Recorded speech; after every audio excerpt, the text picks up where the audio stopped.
क्या यूट्यूब पर ग्रो करने के लिए एल्गोरिथम को हैक करना पड़ता है, या फिर कुछ क्रिएटर्स सिर्फ ऑडियंस को इतने अच्छे से समझ लेते हैं कि एल्गोरिथम खुद उनके साथ देना लगता है। मैंने कुछ दिनों में मनोज दे के चैनल को काफ़ी डिटेल में एनालाइज किया, उनकी पुरानी वीडियोस देखी, लेटेस्ट वीडियोस देखी और एक ही सवाल का आंसर ढूंढने की कोशिश की। आखिर उनके चैनल में ऐसा क्या है जिसने उन्हें लाखों लोगों तक पहुंचाया। और ऑनेस्टली मुझे कुछ ऐसे पैटर्न्स मिले जो हर नए यूट्यूबर को पता होना चाहिए। सबसे पहले एक बात क्लियर करना चाहती हूँ, ये वीडियो किसी क्रिएटर को कॉपी करने के लिए नहीं है।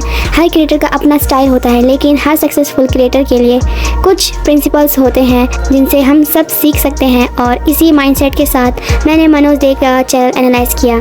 जब मैंने उनकी वीडियोस देखनी शुरू की और मेरी पहली ऑब्जर्वेशन बहुत सिंपल थी, उनके थंबनेल्स और टाइटल्स। सच कहूँ तो पहली नज़र में मुझे लगा कि शायद उनकी ग्रोथ का सबसे बड़ा रीज़न सिर्फ क्लिकबेट है, क्योंकि उनके काफ़ी थंबनेल्स और टाइटल्स क्यूरियोसिटी क्रिएट करते हैं।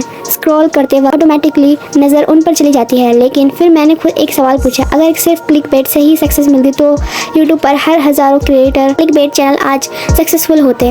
रियलिटी ऐसी नहीं है। बहुत से चैनल क्लिक तो ले लेते हैं लेकिन ऑडियंस को रोक नहीं पाते, और वही मेरी थिंकिंग बदल देती है। लेसन नंबर 1, क्लिक जितना ज़रूरी है यूट्यूब पर सबसे पहली फाइट व्यूज़ की नहीं होती है, क्लिक की होती है। सोचो तुमने एक अमेजिंग वीडियो बनाई, आवर्स की एडिटिंग की और अच्छी रिसर्च भी की और कंटेंट भी वैल्यूबल है, लेकिन थंबनेल बोरिंग और टाइटल किसी को अट्रैक्ट ही नहीं करता।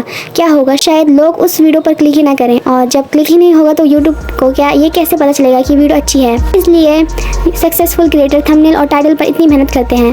थंबनेल का काम सिर्फ ब्यूटीफुल दिखाना नहीं होता, उनका काम होता है व्यूवर्स को एक सेकंड के लिए रोकना और उसके माइंड में एक क्वेश्चन क्रिएट करना। मुझे मनोज दे के चैनल में ये पैटर्न बार बार देखने को मिला। उनके बहुत से टाइटल ऐसे होते हैं जो व्यूवर्स को सोचने पर मजबूर कर देते हैं, और जब क्यूरियोसिटी क्रिएट होती है तो क्लिक करने का चांसेस नेचुरली बढ़ जाते हैं। लेकिन यहाँ पे एक डिफरेंस समझना बहुत ज़रूरी है। क्यूरियोसिटी और क्लिकबेट एक ही चीज़ नहीं है। क्लिकबेट तब होता है जब थंबनेल और टाइटल कुछ और प्रॉमिस करे और वीडियो उस प्रॉमिस को फुलफिल ही ना करे। क्यूरियोसिटी तब होती है जब आप व्यूवर्स के माइंड में एक क्वेश्चन क्रिएट करते हो और फिर वीडियो में ऑनेस्टली उसका आंसर देते हो। और मुझे लगता है यही डिफरेंस है लॉन्ग टर्म क्रिएटर्स को बाकी क्रिएटर्स से अलग बनाता है। लेसन नंबर 2, रिसर्च करते वक्त मुझे रियलाइज हुआ कि यूट्यूब सिर्फ एल्गोरिथम का गेम नहीं है, ये ह्यूमन साइकोलॉजी का भी गेम है। हम सब नेचुरली अनआंसर्ड क्वेश्चन का आंसर जानना चाहते हैं। अगर कोई थंबनेल हमें सरप्राइज करता है या कोई टाइटल हमें इनकम्प्लीट इन्फॉर्मेशन देता है तो हमारा ब्रेन ऑटोमेटिकली उसका आंसर ढूंढना चाहते हैं। इसी साइकोलॉजी की वजह से क्यूरियोसिटी बेस्ड कंटेंट इतना अच्छा परफॉर्म करता है। लेकिन सिर्फ क्लिक लेना इनफ नहीं है। अगर व्यूअर्स को वीडियो में वैल्यू ही नहीं मिली तो वो नेक्स्ट वीडियो क्लिक ही नहीं करेगा। शायद इसी वजह से किसी चैनल को सालों लगते हैं सक्सेसफुल नहीं बना सकते। मेरी सबसे इंटरेस्टिंग ऑब्जर्वेशन ये है कि जब मैंने और वीडियो देखी तब मुझे एक और इंटरेस्टिंग चीज़ नोटिस हुई।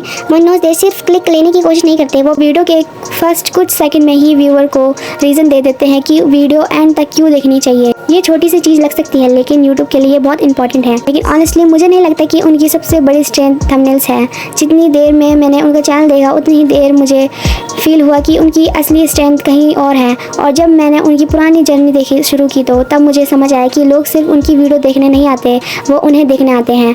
और मेरे हिसाब से यही उनकी सक्सेस का सबसे अंडररेटेड रीज़न है। Lesson number 3, people subscribe to people. जब मैंने मनोज दे की पुरानी वीडियोस देखी तब मुझे एक चीज़ बार बार नोटिस हुई, वो सिर्फ कैमरे के सामने इन्फॉर्मेशन देने नहीं आते हैं, वो अपनी जर्नी शेयर करते हैं। उन्होंने अपनी स्ट्रगल भी दिखाई, अपनी मिस्टेक भी एक्सेप्ट की और अपनी अचीवमेंट्स भी ऑडियंस के साथ सेलिब्रेट की। इसी वजह से व्यूअर्स को लगता है कि वो एक सिर्फ क्रिएटर नहीं है बल्कि उनकी जर्नी का एक हिस्सा है।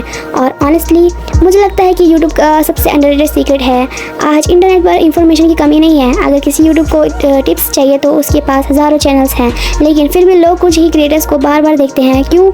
क्योंकि उनको लोग इन्फॉर्मेशन से पहले ट्रस्ट चूज़ करते हैं। जब व्यूवर्स को लगता है कि क्रिएटर्स जेन्युइन है तो वो उसकी बात ध्यान से सुनते हैं और उस पे, और यही ट्रस्ट एक वीडियो से नहीं बनता, ये टाइम के साथ बनता है। Lesson number 4, consistency doesn't mean uploading daily. और एक चीज़ जो मैंने नोटिस की है वो थी कंसिस्टेंसी। हम सब ने सुना है कि यूट्यूब पर कंसिस्टेंसी रहना ज़रूरी है, लेकिन कंसिस्टेंसी का मतलब सिर्फ रोज़ वीडियो अपलोड ना होता है। मेरे हिसाब से रियल कंसिस्टेंसी का मतलब है हर वीडियो के साथ इम्प्रूव होना। अगर आप किसी क्रिएटर्स की फर्स्ट वीडियो और लेटेस्ट वीडियो कंपेयर करोगे तो डिफरेंस क्लियर दिख जाएगा। थंबनेल बेटर होगा, एडिटिंग बेटर होगी, स्पीकिंग बेटर होगी और स्टोरी टेलिंग भी बेटर होगी। और मुझे मनोज दे के चैनल में भी ये जेन्युइनली इम्प्रूवमेंट देखने को मिली। ये ओवरनाइट सक्सेस नहीं थी, ये सालों की प्रैक्टिस, हंड्रेड्स ऑफ वीडियो का रिजल्ट था, और शायद ये वही पार्ट है जो लोग इग्नोर कर देते हैं। सबको रिजल्ट दिखता है लेकिन प्रोसेस नहीं। लेसन नंबर 5, रिसर्च करते वक्त मुझे एक और इंटरेस्टिंग चीज़ समझ आई। बहुत सारे नए क्रिएटर्स पहले एल्गोरिथम के बारे में सोचते हैं, बेस्ट अपलोड टाइम क्या है, जितने हैशटैग लगाने चाहिए, डिस्क्रिप्शन कितनी लंबी होनी चाहिए। ये सब चीज़ें अपनी जगह यूज़फुल हो सकती है, लेकिन अगर वीडियो इंटरेस्टिंग ही नहीं है तो ये ट्रिक्स ज़्यादा हेल्प नहीं करेगी। मुझे लगता है मनोज दे का फोकस पहले ऑडियंस पर होता है। वो ऐसे टॉपिक चूज़ करते हैं जिसमें व्यूअर्स की जेन्युइन इंटरेस्ट हो, और जब ऑडियंस को वीडियोस पसंद आती है तब लाइक्स, कमेंट, वॉच टाइम और शेयर नेचुरली इंप्रूव होते हैं, और वही सिग्नल्स एल्गोरिथम को मिलते हैं।